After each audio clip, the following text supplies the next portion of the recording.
কর্ণাটকের ইসকন মন্দিরের আদলেই কিন্তু গড়ে উঠতে চলেছে। খুব সুন্দর কিন্তু মন্দিরটা, মোটামুটি 90 ফুট উচ্চতার কাছাকাছি কিন্তু এই মণ্ডপ হতে পারে।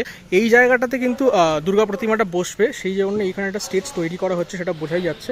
ভিতরে কাজটা কাচেরও থাকবে কিছু, আর কিছু এমনি ডিজাইন টুকরো কাঁচ পাঁচ বসিয়ে চুমকি কাঁচ আচ্ছা। এই ধরনের কাজ বসিয়ে আচ্ছা,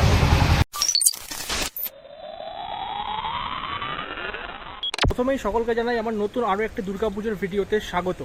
আমি এই মুহূর্তে আছি জিরাট স্টেশনের 1 নম্বর প্ল্যাটফর্মে। আজকের ভিডিওটা এখান থেকেই শুরু হচ্ছে। অলরেডি বাইরে তুমুল বৃষ্টি চলছে, তার মধ্যেই কিন্তু কষ্টসৃষ্ট করে ভিডিওটা শ্যুট করতে হচ্ছে। আর এর আগে তোমরা জিরাটের আরেকটি দুর্গাপুজো তোমরা দেখেছো আমার ইউটিউব চ্যানেলে, সেটা হচ্ছে আদি বারোয়ারি। আর এই ভিডিওতে তোমাদের দেখাবো জিরাট সবুজ সঙ্গের দুর্গাপুজো, সেটাও কিন্তু খুব বড় পুজো। তো চলো সময় নষ্ট না করে মণ্ডপের দিকে এগিয়ে যাওয়া যাক। আর অবশ্যই ভিডিওটা শেষ পর্যন্ত দেখো, খুব বড় ভিডিও নয়, ছোট্ট ভিডিও। এবং অবশ্যই যারা চ্যানেলটা এখনো পর্যন্ত সাবস্ক্রাইব করোনি, প্লিজ সাবস্ক্রাইব করে দিও। ফাইনালি এসে পৌঁছালাম জিরাট সবুজ সংঘ ক্লাবের দুর্গাপুজো প্রাঙ্গণে। এই পুজোটিকে এখানকার লোকালয়ের মানুষ কিন্তু জিরাট বাস স্ট্যান্ডের দুর্গাপুজোও বলে থাকে। একদম এই দেখছো, একদম মেন রোডের পাশেই হচ্ছে এই পুজোটি। আর তোমরা এদিক থেকে যদি আরেকটি গলি দিয়ে ঢুকে যাও, তাহলে কিন্তু আরেকটি দুর্গাপুজো তোমরা পেয়ে যাবে। আর এই যে জায়গাটা দেখছো, এই দোকানটার পাশে যে রাস্তাটা চলে যাচ্ছে, এখান থেকে 10 মিনিট হাঁটলেই কিন্তু স্টেশন, জিরাট স্টেশন।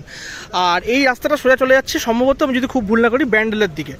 আর এই হচ্ছে জিরাট সবুজ সংঘ ক্লাবের দুর্গাপুজোর প্যান্ডেলটা। কর্ণাটকের ইসকন মন্দিরের আদলেই কিন্তু গড়ে উঠতে চলেছে। খুব সুন্দর কিন্তু মন্দিরটা। কিন্তু মণ্ডপের একদম ফ্রন্ট সাইডে দাঁড়িয়ে আছি, এখান থেকেই দেখতে পাচ্ছ পুরো জায়গাটা একদম পরিষ্কার বোঝা যাচ্ছে। এখানে মণ্ডপের কাজ কিন্তু বেশ জোর কদমেই চলছে, এই বৃষ্টির মধ্যে, ঝড় বৃষ্টির মধ্যেও। ইভেন এখানে দেখতে পাচ্ছি বাঁশের কিন্তু বেশ অনেকটা কাজ এগিয়েছে। ইভেন অনেক বাঁশ পড়ে আছে, যেগুলো মণ্ডপের কাজে আস্তে আস্তে ব্যবহার করা হবে। আর এছাড়া ভেতরে আস্তে আস্তে তক্তার কাজে শুরু হবে এরপরে। আর মোটামুটি 90 ফুট উচ্চতার কাছাকাছি কিন্তু এই মণ্ডপ হতে পারে, এবং সেটা সমস্তটাই এখানকার যিনি ডেকোরেটর তার থেকে জানবো কথা বলে। আর তার আগে দেখো মণ্ডপটা এরকম কিন্তু দেখতে লাগছে। এবার আমি যদি একটু ভেতর দিকে প্রবেশ করি, তাহলে দেখতে পাবে এইরকম কিন্তু একটা স্ট্রাকচার আমরা দেখতে পাচ্ছি। মোটামুটি বুঝতেই পারছি দুর্গাপুজোর সময় যখন দর্শকরা ঢুকবে, তখন কিন্তু ঠিক এই রাস্তা থেকেই সম্ভবত প্রবেশ পথ থাকবে দুর্গাপুজোর সময়। এবং এখানে প্রচুর পরিমাণে এখনও কাজ হয়েছে এবং অনেক কাজ বাকিও আছে। চলো ভেতর দিকটা আমরা একটু প্রবেশ করি এবং দেখি ভেতরে কীরকম কী কাজকর্ম চলছে।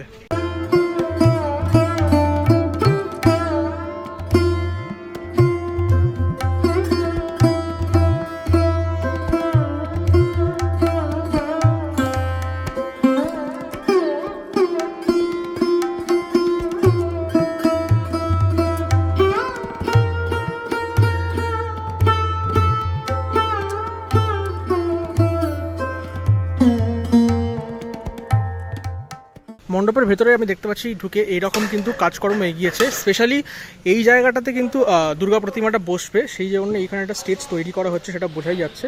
এবং জায়গাটা দেখে, মানে এই যে উচ্চতাটা, এটা দেখে বোঝা যাচ্ছে এখানকার দুর্গা প্রতিমার হাইটটাও কিন্তু বেশ বড় হতে চলেছে।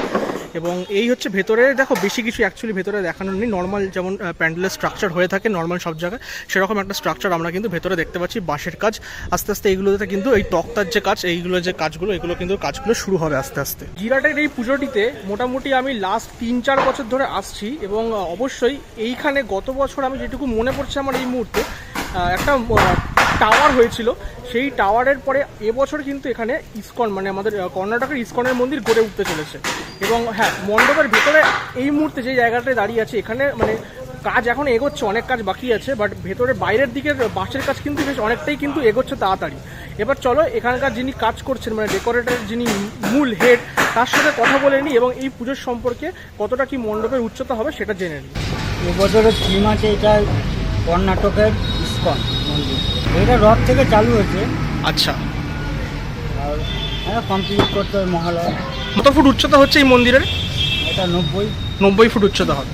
আচ্ছা, আর ভেতরের কাজটা কি দিয়ে থাকছে? কাছের কাজ নাকি অন্য কোনো কাজ হচ্ছে এখানে? ভিতরে কাজটা কাচেরও থাকবে কিছু, আর কিছু এমনি ডিজাইন টুকরো কাঁচ পাঁচ বসিয়ে চুমকি কাঁচ আচ্ছা। এই ধরনের কাজ বসিয়ে আচ্ছা, আর লাইটিং কেমন হতে পারে এখানে?